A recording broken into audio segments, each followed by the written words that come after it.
Hello friends, स्वागत है आपका मेरे यूट्यूब चैनल दीप क्लासेस में, जिसमें हमारा आज का टॉपिक है गबन उपन्यास के पात्र रामनाथ का चरित्र चित्रण। हमारा आज का टॉपिक स्टार्ट करने से पहले अगर आप हमारे चैनल पर नए हैं या आपने अभी तक हमारे चैनल को सब्सक्राइब नहीं किया है तो इसे सब्सक्राइब कर लें, जिससे हमारे आने वाले वीडियो के सभी नोटिफिकेशंस आप तक पहुंच सके। चलिए अब हम अपना टॉपिक स्टार्ट करते हैं। रामनाथ गबन उपन्यास का मुख्य पात्र है। उपन्यास का नायक होने के साथ साथ वह वर्तमान युग के युवा वर्ग का प्रतिनिधि है, जिसके माध्यम से उपन्यासकार ने युवा वर्ग के चरित्र को चित्रित किया है। रामनाथ एक ऐसा नायक है जिसमें कुछ अच्छाई है तो कुछ मानव जनित सहज दुर्बलताएं भी हैं। आरंभ में यह पात्र एक दुर्बल व्यक्तित्व, आडंबर युक्त, झूठ से ओतप्रोत, मिथ्या प्रदर्शन एवं अहंकार से युक्त हमारे समक्ष आता है।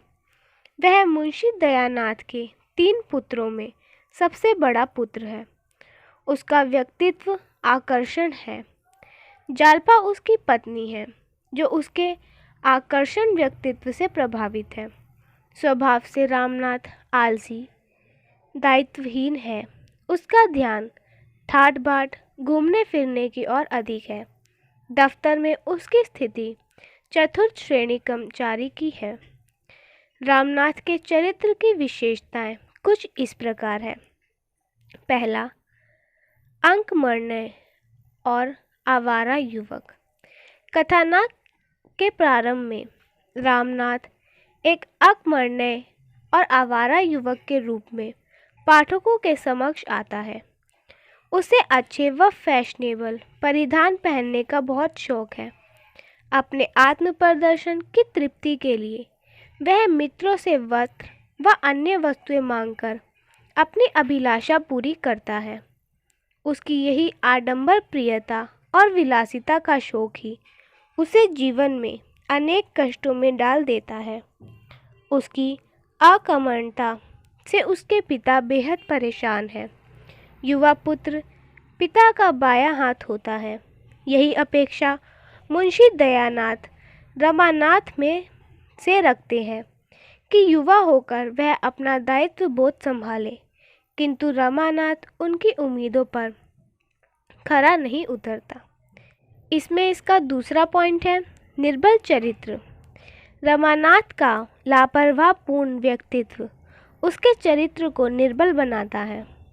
बड़ा बेटा होने के नाते घर के प्रति उसकी कुछ जिम्मेदारियां हैं, किंतु अपने मिथ्या प्रदर्शन, डींग हाँकने की प्रवृत्ति के चलते वह घर में अपने सम्मान को खो चुका है।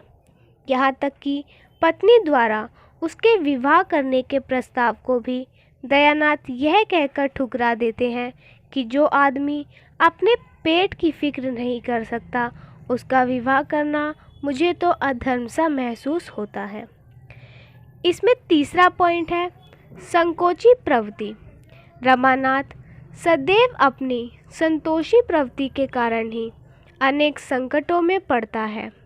उसकी सबसे बड़ी कमजोरी यह है कि वह अपने मन की बात निकट से निकट व्यक्ति को भी नहीं बताता और घर के आर्थिक हालात वह संकोचवश अपनी पत्नी जालपा से भी नहीं कहता।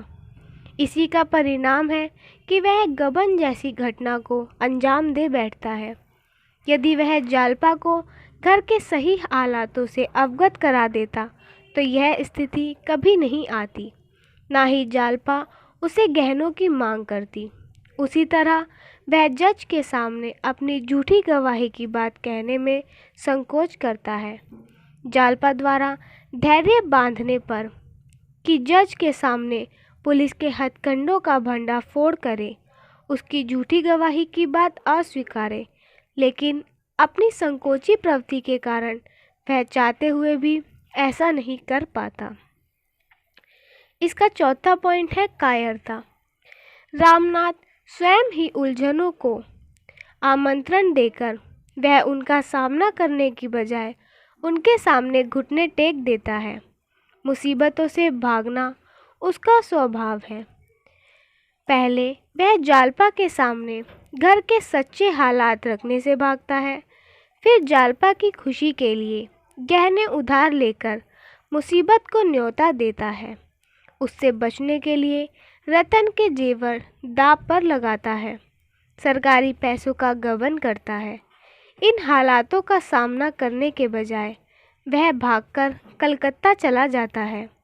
वह पुलिस से बचने के चक्कर में वही झूठी गवाही दे बैठता है। जब जालपा उसकी कायरता पर उसे धिक्कारती है।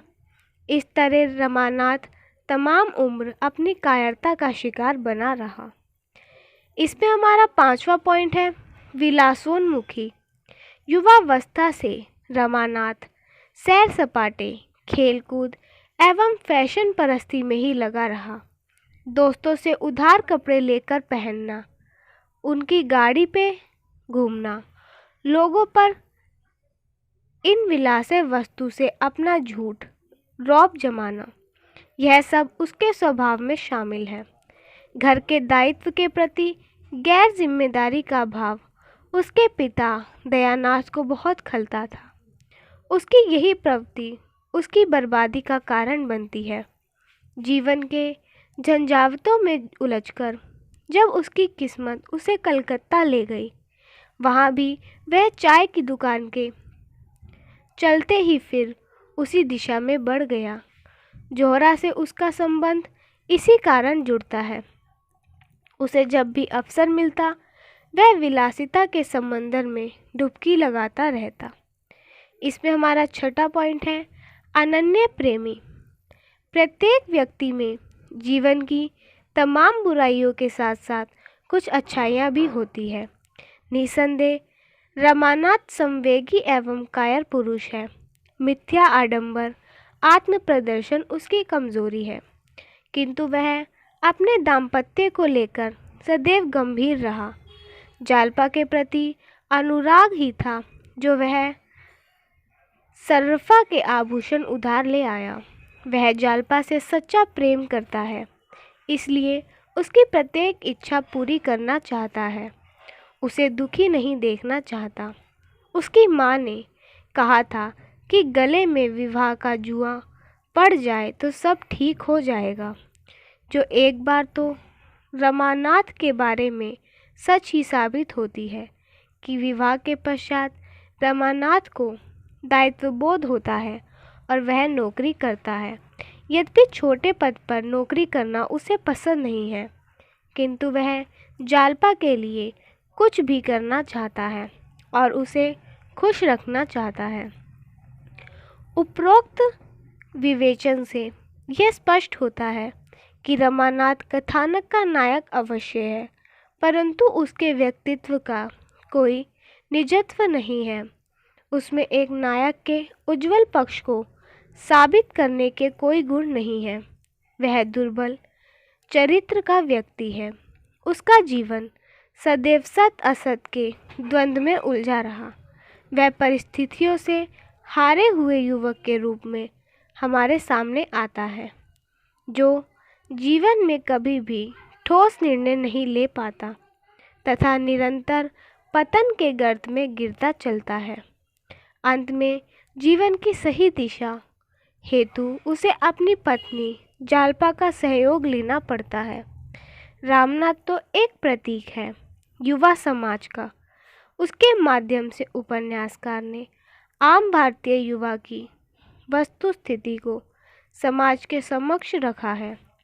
जैसे आज का युवा वर्ग फैशन परस्ती और आधुनिकता की आड़ में गैर जिम्मेदाराना रवैया अपनाता है तथा मिथ्या आडंबर एवं आत्म प्रदर्शन का यह भाव उसे जिस तरह पतन की ओर ले जाता है, उससे पाठकों से परिचय कराना ही प्रेमचंद का उद्देश्य है।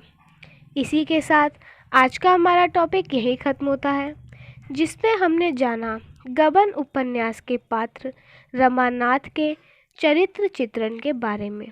अगर हमारा आज का वीडियो आपको पसंद आया हो तो वीडियो को लाइक एंड शेयर करें और हमारे चैनल को सब्सक्राइब करें। Thank you for watching.